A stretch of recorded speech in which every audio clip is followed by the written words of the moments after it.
Le chapitre 8 du livre des Nombres rappelle par 2 fois que le chandelier était d'or battu et façonné d'après la vision que l'Éternel avait donnée à Moïse, mettant en évidence la nécessité de la conformité au modèle révélé et sa fonction d'éclairer le lieu saint.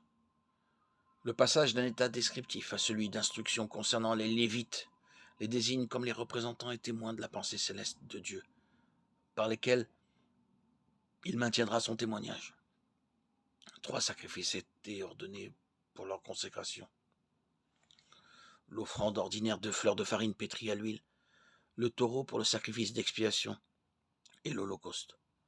Le sacrifice d'expiation déclare que l'ancienne création est ôtée du regard de Dieu, crucifiée, ensevelie, Romains 6, 3, 4. Alors que l'holocauste et l'offrande de fleurs de farine pétrie à l'huile expriment la vie sans péché, élevée à la perfection par les souffrances du Seigneur Jésus, et que par cette vie Dieu obtient une nouvelle humanité. Le témoignage du Seigneur par le moyen de son corps est premièrement vie, la vie de celui qui a vaincu la mort. Mais quelle en est la signification pratique, sinon la suivante? Tout ce qui procède de nos pensées, de nos idées,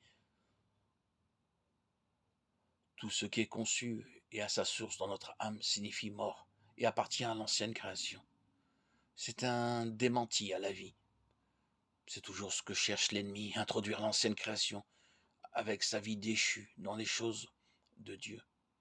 Ainsi, sur tout ce qui ne procède pas des cieux, Dieu fait tomber son verdict, et il ne s'y trouvera pas.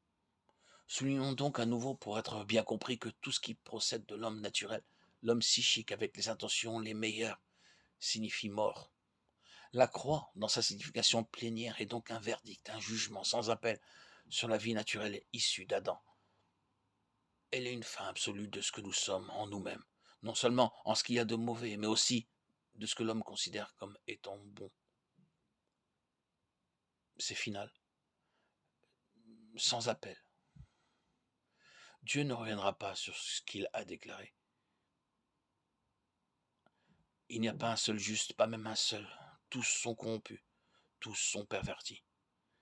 Romains 3, 10, 11. Ce fut à l'ascension que le Seigneur a conféré à son Église sa position en lui. Éphésiens 2, 6.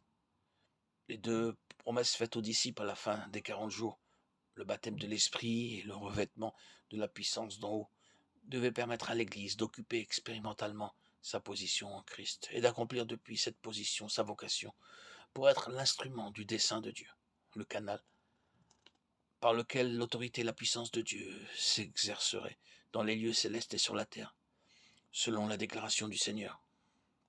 Tout pouvoir m'a été donné dans le ciel et sur la terre.